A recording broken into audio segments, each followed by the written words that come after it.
오늘 우리에게 주신 하나님 말씀 누가복음 12장입니다. 누가복음 12장 13절로 21절까지 말씀을 한 절씩 교독하시겠습니다.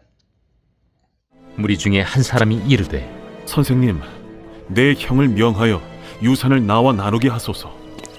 이 사람아, 누가 나를 너희의 재판장이나 물건 나누는 자로 세웠느냐? 하시고 그들에게 이르시되, 삼가 모든 탐심을 물리치라. 사람의 생명이 그 소유에 넉넉한 데에 있지 아니하니라. 또 비유로 그들에게 말하여 이르시되, 한 부자가 그 밭에 소출이 풍성하매 심중에 생각하여 이르되, 내가 곡식 쌓아둘 곳이 없으니 어찌할까 하고, 또 이르되, 내가 이렇게 하리라. 내 곡간을 헐고 더 크게 짓고 내 모든 곡식과 물건을 거기 쌓아두리라. 또 내가 내 영혼에게 이르되, 영혼아, 여러 해 쓸 물건을 많이 쌓아두었으니 평안히 쉬고 먹고 마시고 즐거워하자 하리라 하되, 하나님은 이르시되, 어리석은 자여, 오늘 밤에 내 영혼을 도로 찾으리니 그러면 내 준비한 것이 누구의 것이 되겠느냐 하셨으니, 자기를 위하여 재물을 쌓아두고 하나님께 대하여 부요하지 못한 자가 이와 같으니라. 오늘 설교 제목은 어리석은 자여입니다. 16절부터 예수님이 한 부자 이야기를 하셨죠. 너무 많은 곡식을 거두어서 고민이 되었던 한 남자. 그 많은 곡식을 도대체 어떻게 처리해야 할지 몰라 창고를 더 크게 지어야겠다고 행복한 고민을 하던 남자 말입니다. 근데 사실 그날 밤에 하나님이 영혼을 찾을 계획이었다는 것은 꿈에도 몰랐던 사람. 그리고 예수님이 어리석은 자여라고 부르는 한 남자 이야기입니다. 오늘 제가 그 남자 이야기를 하겠지만 이 비유를 예수님이 시작하시게 된 동기는 13절에 나오는 무리 중에 한 사람의 질문 때문이었습니다.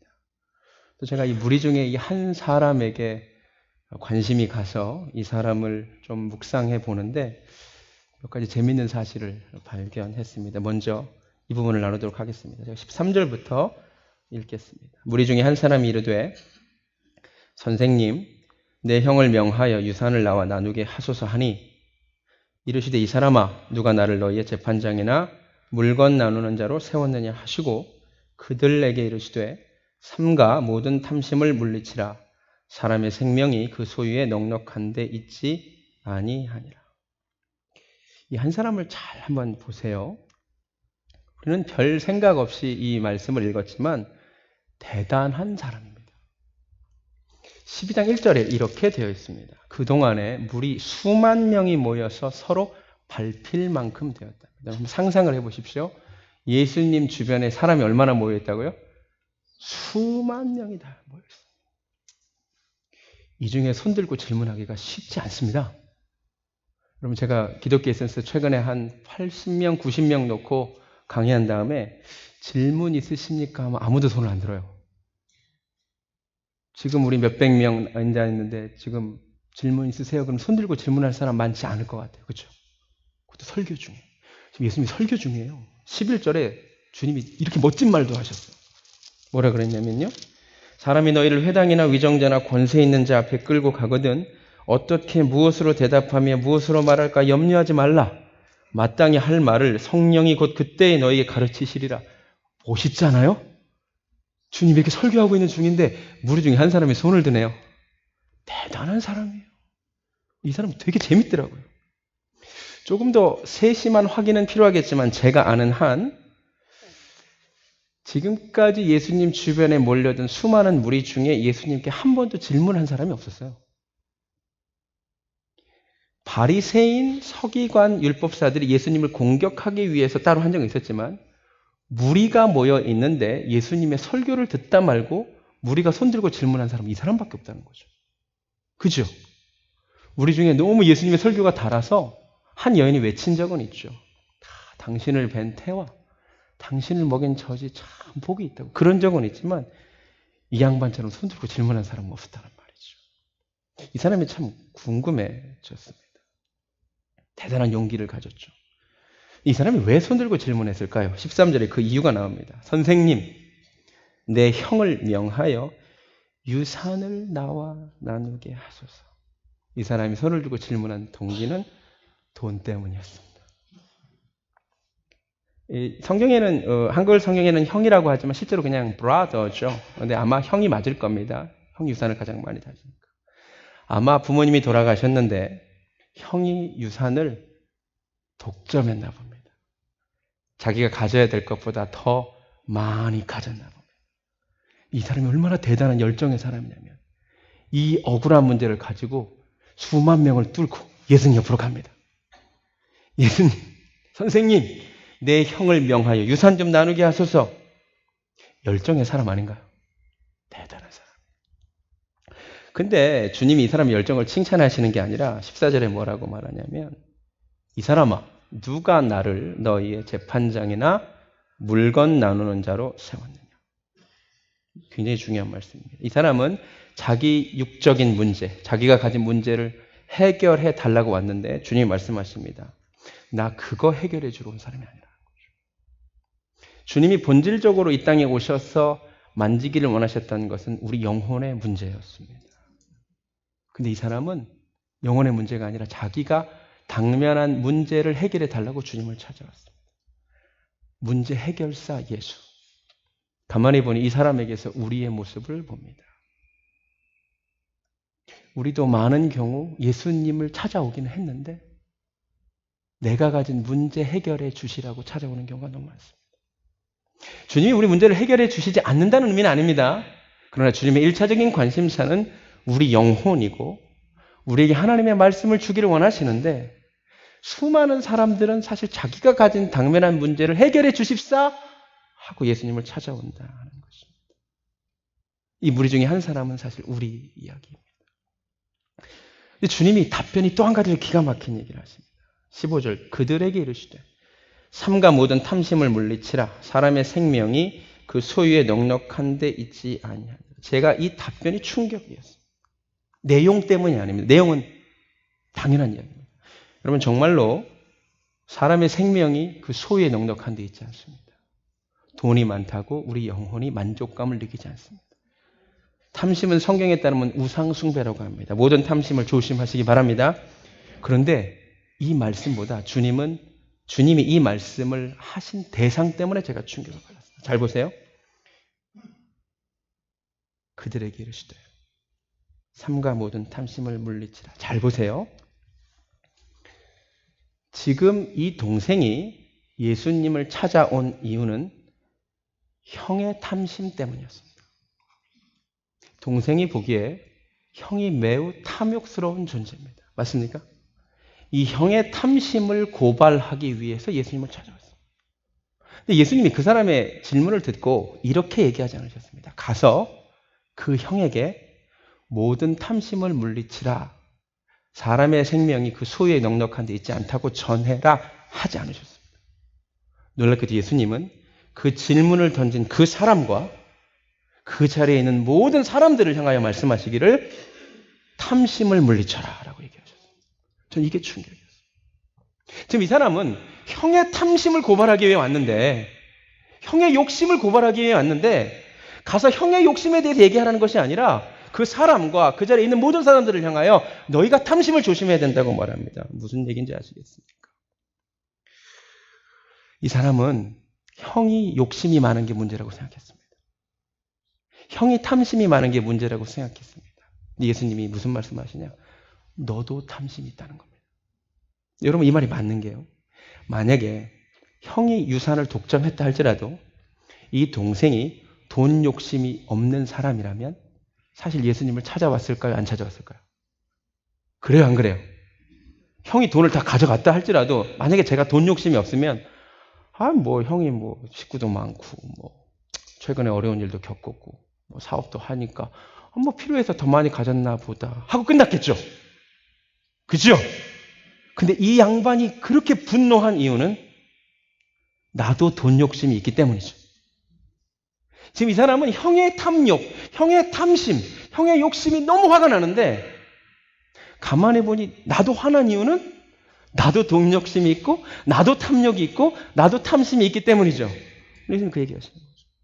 형에게 가서 전해라가 아니라 너희 모든 사람들이 들어라. 탐심을 조심하라. 저는 이 말씀이 충격이었습니다. 이 동생의 문제는 무엇이냐면 형의 탐심, 형의 탐욕이 너무 잘 보이는데 정작 내 속에 있는 탐심과 탐욕은 안 보인다는 것입니다. 형만 문제 있는 사람인 것처럼 보입니다. 이 사람에게서 우리의 모습을 보게 됩니다. 우리가 문제가 뭐냐? 다른 사람의 문제가 너무 잘 보이는 거 있죠. 근데 그 똑같은 문제가 내게 있는데 그건 안 보이는 거 있죠. 여러분 잘 들으세요. 형에게 탐심이 있고 내게 탐심이 있어서 이게 문제가 된 거잖아요. 내게 있는 탐심 때문에 형의 탐심이 보이는 거잖아요. 세상 일이 똑같아요. 여러분이 어떤 사람이 막 거슬리잖아요. 그 사람의 문제가 보이잖아요. 그게 다른 사람 눈에도 보일 것 같죠? 안 보여요. 왜 여러분 눈에 보이는 줄 아세요? 여러분도 그 문제를 갖고 있기 때문에. 최근에 교회에 매주 하나님께서 많은 사람들을 보내주셔요. 너무 감사해요. 우리 교회 등록하신 지 얼마 안 됐는데도 막 교회 일을 열심히 섬기는 사람들이 있어요. 저 눈에는 너무 귀하고 너무 감사하고 대부분의 사람들 눈에도 그렇게 보일 거라고 생각합니다. 한 분이 저에게 이렇게 얘기를 했습니다. 아니 교회 온 지도 얼마 안 됐는데 왜 이렇게 설치냐고. 진짜 설쳤을까요? 아니면 나도 설치고 싶은 마음이 있는데 그게 거슬렸을까요? 잘 생각하셔야 돼요. 다른 사람의 눈에 그게 설치는 것으로 보이지 않아요. 다른 사람의 눈에는 주의 일을 위하여 헌신하고 애쓰는 것으로만 보여요. 근데 내 눈에 그게 설치게 보였다면 그게 내 문제이기 때문인 거예요. 정확하게 아셔야 돼요. 이 친구가 돈 욕심이 없었으면 형이 안 거슬린다고요. 여러분 누가 너무 교만하죠? 너무 잘난 척하는 것 같죠? 다른 사람 눈에는요 그냥 자신감 넘치게 보여요. 당당해 보여요. 근데 여러분들은 교만하죠? 내가 그 문제를 갖고 있기 때문에. 우리 주님은 정확한 얘기를 하십니다. 예수님이 너무 좋아요. 우리 문제는 다른 사람의 문제는 보지만 정작 똑같은 문제를 가지고 있는 나는 못 본다는 거예요. 다른 사람 탐심 비판하지 마세요. 내가 그 문제 갖고 있어요. 다른 사람 교만 비판하지 마세요. 내가 그 문제를 갖고 있기 때문에. 너도 그 교만의 문제 해결하라고 주님 말씀하심을 깨달으시기 바랍니다. 이 사람의 또 하나의 문제, 어쩌면 결정적인 문제는 바로 이 사람의 예수님을 대하는 호칭에서 드러납니다. 이 사람이 이렇게 얘기합니다. 선생님, 내 형을 명하여 유산을 나와 나누게 하소서. 이 사람은 예수님을 선생님이라고. 오늘날도 많은 사람들이 예수님을 인류의 스승이자 세계 4대 성인의 한 사람이라고 말합니다. 여러분 죄송한데요. 예수님은 선생님이 아니고요. 하나님의 아들이십니다. 하나님의 아들과 선생님의 간극은 매우 큽니다. 물론 이렇게 생각하실 분도 있을 겁니다. 예수님을 누구로 이해하든 개인의 자유 아니냐. 그렇죠. 그건 자유죠. 그런데 잘 들으세요. 사실 우리가 너무나 포스트 모더니즘에 익숙해져 있어서 내가 생각하는 게 옳고 내가 바라보는 대로 보면 된다. 그래서 이 성 문제도 이 재밌는 게요. 젠더라는 게 뭐냐면 내가 오늘 보기에 남자 같으면 남자고 내가 오늘 또 여자 같으면 여자. 이 말도 안 되는 생각이 들어온 거예요. 천만의 말씀이에요. 진리를 알려드릴게요. 우리 생각과 달리 이 세상에 존재하는 것들은 대부분 우리 해석과 상관없이 존재해요. 여러분이 그것을 무엇이라고 부르든 중요치 않아요. 사진을 하나 보여주세요. 뭐죠? 호랑이죠?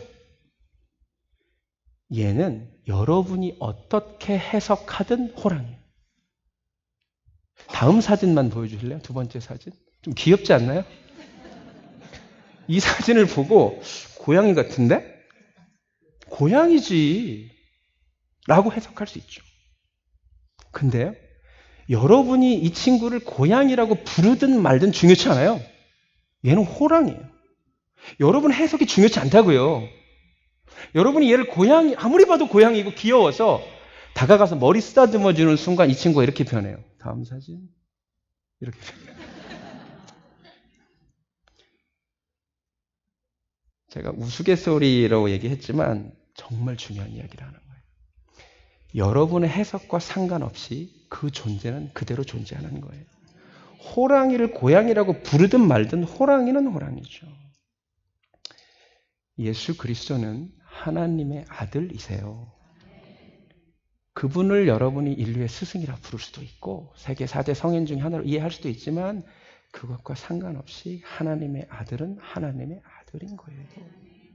게다가 여러분이 예수님을 세계 4대 성인 중에 하나라고 이해하는 것만큼 어리석은 게 없어요.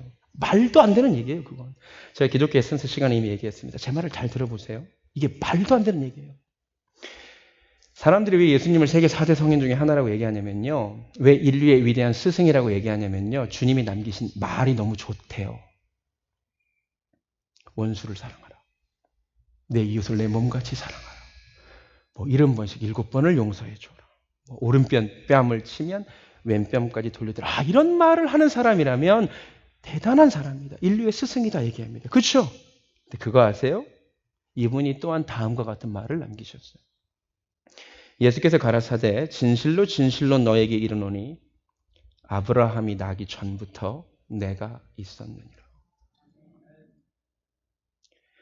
하나님께 이렇게 기도했어요. 아버지요. 하나님을 아버지라고 부르면서요. 창세 전에 내가 아버지와 함께 가졌던 영화로서 지금도 아버지와 함께 나를 영화롭게 하옵소서.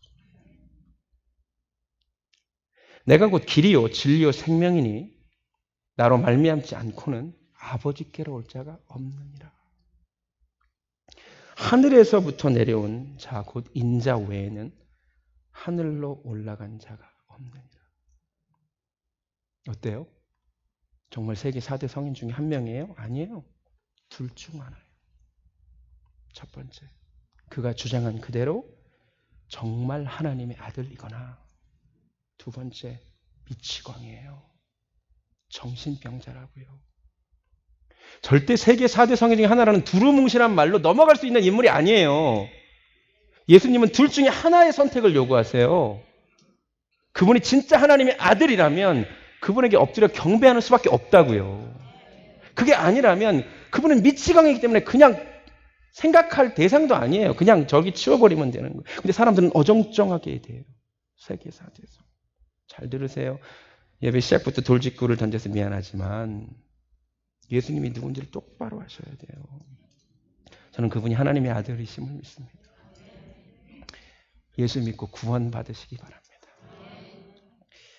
이제 16절부터 시작되는 어리석은 부자 이야기를 하겠습니다. 곡식 쌓아둘 곳이 없어서 더 크게 지었던 사람. 지을 것을 계획했던 사람. 한 부자가 그 밭에 소출이 풍성함에 심중에 생각하여 이르되 내가 곡식 쌓아둘 곳이 없으니 어찌할까? 행복한 고민입니다. 또 이르되 내가 이렇게 하리라. 내 곡간을 헐고 더 크게 짓고 내 모든 곡식과 물건을 거기 쌓아두리라. 얼마나 행복했을까요?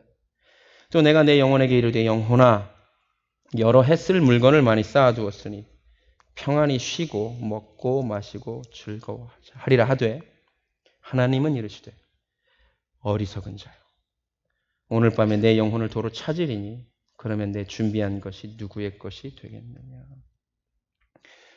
예수님이 이 사람을 어리석은 자여라고 부릅니다. 질문을 드릴게요. 이 사람이 뭐가 어리석은 거죠? 혹자는 이 사람이 부자인 것을 문제 삼습니다. 그런데 그거 문제 아니에요. 그죠? 지금 이 사람이 소출이 풍성한 건 나쁜 게 아니죠. 열심히 일을 했었을 수도 있고 땀을 흘렸을 수도 있어요. 성경이 그걸 지금 비판하고 있지 않아요. 이걸 비판하는 분들도 있어요. 다른 이웃에게 나눠주지 않고 혼자서 곡식 쌓을 것만 생각하고 있었다. 예, 비판할 수 있을 것 같아요. 그런데 이 역시 지금 예수님이 그 이유로 어리석은 자여라고 얘기하고 있지는 않아요. 지금 예수님이 어리석은 자여 왜 이웃에게 나눠주지 않느냐라고 얘기하지 않으신다는 거죠. 여러분 성경을 정확하게 보세요. 오늘 예수님이 이 사람을 향하여 어리석은 자여라고 부르는 이유는 다른 곳에 있어요. 20절 다시 읽겠습니다. 하나님은 이르시되 어리석은 자여 오늘 밤에 내 영혼을 도로 찾으리니. 오늘 밤에 하나님이 생명의 주인 되신 하나님이 이 사람의 생명을 빼앗아 갈 수도 있는데도 그것에 대해서는 도무지 알지 못하고 인생의 유한성에서는 도무지 알지 못하고 지금 내가 당면한 문제에만 골몰하고 살아가는 것, 계획, 내일 죽을지도 모르고 계획 세우고 있는 것이 어리석다는 거죠. 이해가 되세요? 더 중요한 것은 자기 영혼이 어떻게 될까 하는 건데 이 진짜 중요한 문제는 관심이 없고 내 눈앞에 제가 직면한 문제만 골똘히 생각하는 모습이 참으로 어리석다는 거죠. 제가 좋아하는 이야기를 하나 해드릴게요. 한 사냥꾼이 있었습니다. 이 사냥꾼은요, 백발백중이에요. 이 사람이 쏘면 100%예요. 오늘 이 사람이 사냥을 하러 나갔습니다. 오늘은 무엇을 사냥할까? 저기 한 30m쯤 떨어진 곳에 독수리 한 마리가 앉아 있었습니다. 겨냥을 했습니다. 다시 말씀드리지만 백발백중입니다. 이 사람이 쏘는 즉시 독수리의 생명은 끝나게 되어 있습니다. 이 사람이 독수리를 겨냥하고 쏘려고 하는 순간 가만히 보니 이 독수리가 곧 죽을 건데 얘가 뭔가를 골똘히 쳐다보고 있다는 것을 발견했어요. 아니 내가 이거 당기면 얘는 죽을 놈인데 뭐를 골똘히 쳐다보고 있는 게 불쌍해서 독수리의 시선을 따라가 봤더니 뱀 한 마리를 사냥하려고 독수리가 뱀을 쳐다보고 있는 것을 발견했어요. 그럼 그 뱀은 뭐하고 있나 봤더니 독수리가 자기를 잡아먹는 걸 모르고 개구리 한 마리를 잡아먹으려고 개구리를 사냥하려고 뱀의 개구리를 노려보고 있는 것을 발견했어요.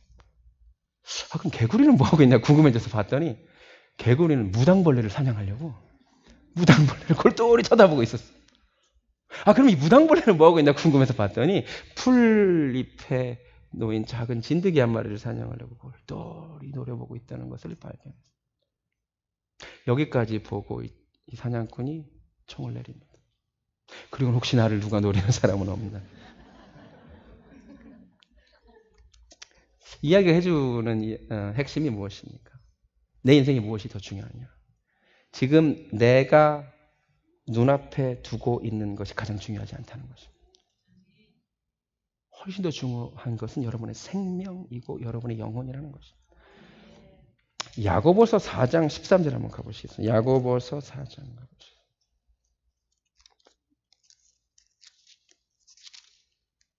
야고보서 4장 13절.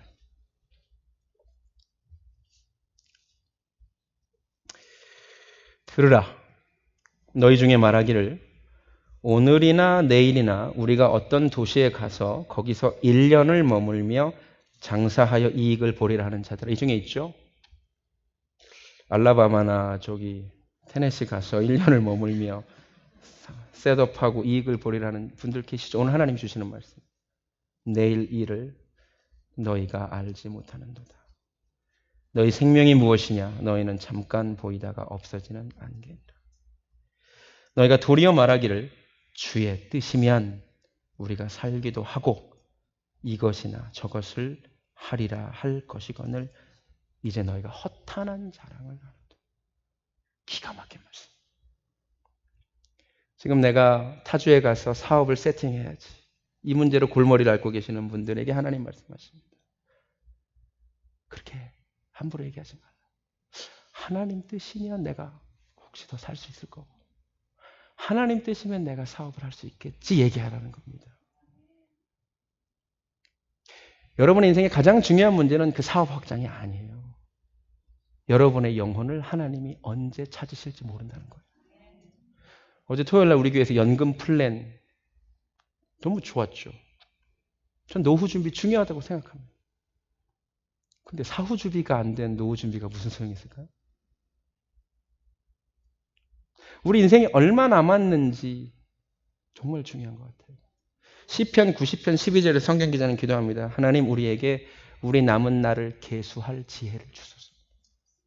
우리 눈에 보이지 않지만 우리 머리 위에 다 시계가 있는데 그 시간이 줄어들고 있어요. 제가 좋아하는 뮤직비디오를 하나 보여드릴 건데 이 뮤직비디오가요. 안타깝게도 유튜브에 못 올려요. 무슨 말이냐면 제 설교를 유튜브나 CD로 들으시는 분은 못 본다는 거예요. 여기 오신 분들만 들을 수 있어요. 아주 좋아요. 생각 많이 하게 되실 거예요. 한번 보시기 바랍니다. 대단히 잘 만들었죠. 시편 90편 12절 우리에게 우리 날 계수함을 가르치사 지혜로운 마음을 얻게 하소서.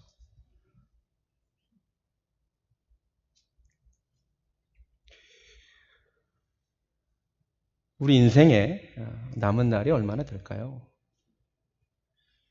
지난주도 제가 말씀드렸는데 우리의 착각이 뭐냐면 사는 것은 확실하고 죽는 것은 불확실하다는 거죠. 완전한 착각이에요. 죽는 것은 확실해요. 사실 사는 것이 불확실해요. 내일 살지 안 살지 몰라요. 저희 할아버지가 50 돌아가셨어요. 40에 부름받으셔서 10년 딱 사역하고 돌아가셨는데 저는 할아버지를 뵌 적이 없고 듣기만 했는데 1960년대에 저희 교단에서 아주 유명한 부흥사셨다. 전라도 지역, 충청도 지역에 부흥회를 많이 다니셨고 목회할 때 대전에서 목포에서 가장 큰 교회에 담임하셨다고. 그런데 50에 돌아가실지를 아무도 몰랐어요. 다음 주에 저희 누나가 죽은 지 3주년 됩니다. 저희 누나는 24살에 사실 합격했고 총망받던 사람이었어요. 서울 남부지법 판사였고요. 누나가 죽기 한 달 전쯤에 가족 카톡방에 이런 글이 올라왔었습니다. 실력을 인정받아서 하버고시 연수원 교수로 임명받았다고. 그 들뜬 문자. 그런데 한 달 뒤에 하나님이 저를 데려가셨어요. 자기에게 남겨진 시간이 많지 않다는 것을 몰랐습니다. 우리에게 남은 날은 도대체 얼마나 될까요? 진짜 우리에게 시급한 것이 무엇인지를 아셔야 돼요. 내 영혼의 상태를 모르고 하나님 앞에 설 준비가 전혀 안 돼 있는데 내 앞에 일만 주목하고 사는 것이 어리석은 거라는 거죠. 어리석은 자요. 오늘 밤에 내가 내 영혼을 도로 찾을 수도 있다. 도로 찾는다. 하나님이 주셨다는 얘기죠. 우리 한국인들이 쓰는 표현 중에 숨을 거두었다. 기가 막힌 표현. 죽음을 우리는 숨을 거두었다. 성경적인 표현이죠. 성경에 따르면 하나님이 사람을 흙으로 만드시고 코에 생기를 불어넣으셨어요. 우리 인생은 그 생기를 내뱉었다가 또 들이마셨다가 이렇게 살아요. 근데 내가 마지막으로 한번 뱉었는데 다시 들이마시려고 했는데 누가 그걸 거두어 간 거야. 그게 죽음이에요. 깨달아지세요? 죽음은 다른 게 아니에요. 하나님이 주셨던 생기를 다시 거두어 가시는 거죠. 내 영혼을 도로 찾으리. 하나님이 내 영혼을 도로 찾으시면 내가 그동안 쌓은 재산들은 누구의 것이 됩니까? 내게 아니에요. 이 사람의 착각이 뭐냐면 18절부터 19절을 다시 읽으면 이 사람이 반복해서 쓰는 표현이 있는데 그게 바로 나라는 표현이에요. 내가 곡식 쌓아둘 곳이 없으니 어찌할꼬. 내가 이렇게 하리라. 내 곳간, 내 모든 곡식, 내 물건, 내 영혼. 이 사람은 다 내 것이라고 생각했어요. 곡식도, 창고도, 물건도, 내 영혼도 내 것. 착각이었습니다. 하나도 자기 것이 아니었습니다. 주님이 도로 찾아가는 순간 한 가지도 가지고 갈 수가 없습니다. 뉴스를 봤는데 아주 낡은 집을 헐려기 위해서 천장을 뜯었더니 천장에서 수백만 달러 돈이 다발이 떨어졌다는 뉴스 본 적 있으세요? 그분이 돈 잘 모아놨는데 못 쓰고 죽은 거야. 남의 거 되잖아. 내 거 아니라니까요. 그럼 보물섬 이야기 아세요? 그게 다 뭐예요? 해적들이 자기들이 쓰려고 다 모아놨는데 못 쓰고 죽은 거예요. 그게 다. 자기 건 줄 알고 쌓아놨는데 못 찾고 죽은 거야. 지도만 남기고. 그럼 정신 차리셔야 돼요. 내 통장에 있는 돈이 내 것 같지만 내 것이 아니에요. 못 갖고 간다고요. 내 차, 내 집, 내 게 아니라니까요. 못 갖고 가요. 그래서 주님 얘기하는 거예요. 어리석은 자요. 자기를 위하여는 재물을 쌓았는데 하나님께 대하여는 그렇게 인색하다. 가난하다 이거야. 누가 지혜로울까요? 어차피 못 가지고 가는 것들을 주님의 나라를 위해 쓰는 사람이 그래서 지혜로운 사람이라는 거죠. 청직이니까. 여러분 자기를 위해서는 그렇게 부유하면서 하나님께는 왜 그렇게 인색하십니까? 깨닫는 은혜가 있기를 바랍니다. 말씀을 마치겠습니다. 시간의 주인 되시는 하나님 앞에 서야 되는데요. 인간의 가장 큰 문제는 역사가 어디로 가느냐 아니에요. 내가 어디로 가느냐예요.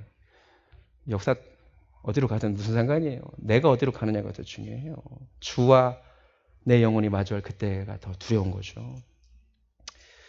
한 30년 전에 즐겨 부르던 복음성가인데 지금은 잘 안 부르시는데 이런 찬송이 있어요. 주님 내게 오시면. 가사를 좀 보여주시겠어요? 이 가사가 이렇습니다. 아시는 분은 아시고, 세상 북이 아니람과 세상 근심만 하다가 주님 나를 찾으시면 어떻게 만날까? 주님 내게 오시면 나 어찌 대할까? 이거 아세요? 2절 가사는 이래요. 세상 일에 얽매여서 세상 일만 하다가 주님 오늘 나를 부르시면 어떻게 만날까? 3절. 지금까지 내가 한 일 주님께서 보시고 훗날에 나를 보시면 뭐라고 하실까? 뭐라고 하실까? 잘하여도다. 착하고 충성된 종아. 하면 얼마나 좋을까? 아니면 내가 너 때문에 얼마나 근심했는지 아느냐? 얼마나 걱정했는지 아느냐? 이 찬양 하나님 앞에 올려드리도록 하겠습니다. 좀 천천히 부르겠습니다.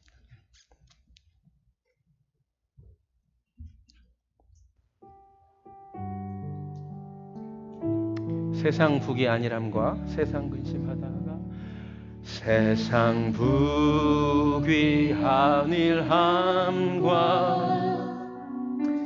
세상 근심하다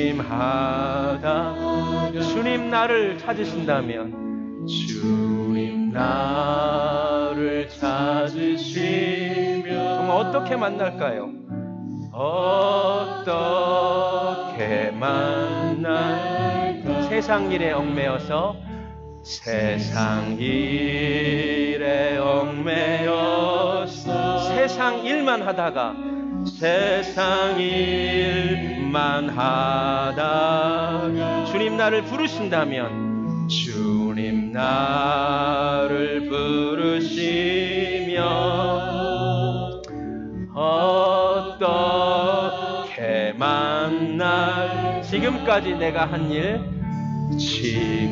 지금까지 내가 한 일 주님께서 보시고 훗날에 나를 보고 뭐라고 하실까요?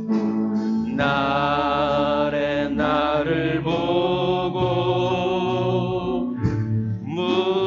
무엇라 하실 주님 내게 오신다면 주님 내게 오시 나 어찌 대할까 나 어찌 대할까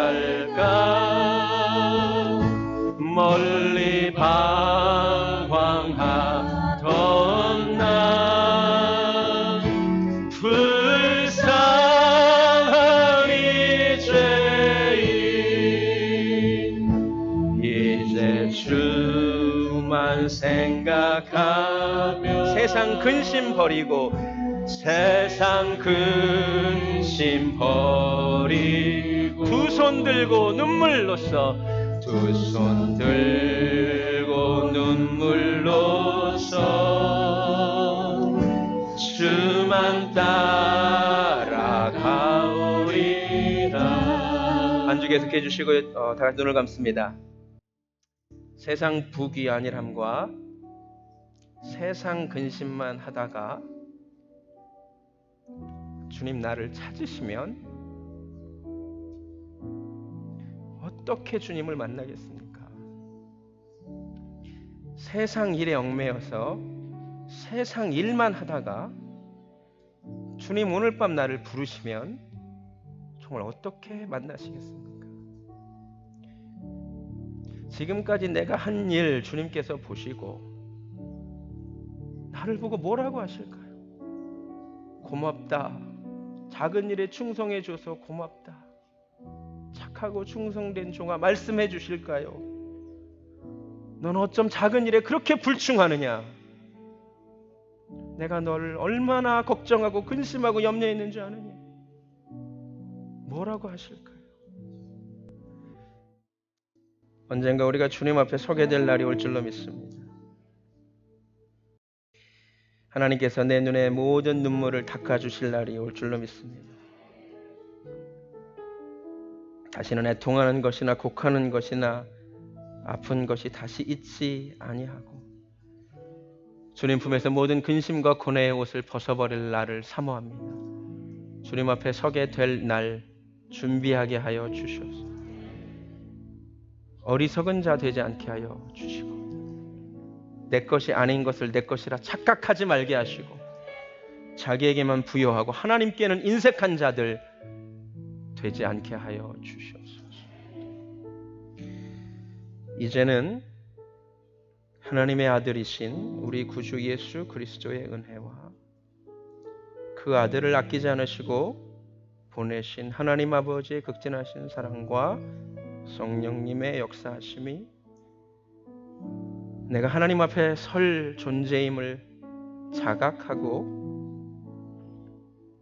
그 앞에 설 준비하기를 소원하는 사랑하는 베델교회 성도님들 머리 위에 지금부터 영원까지 함께 하시기를 간절히 축원하옵나이다.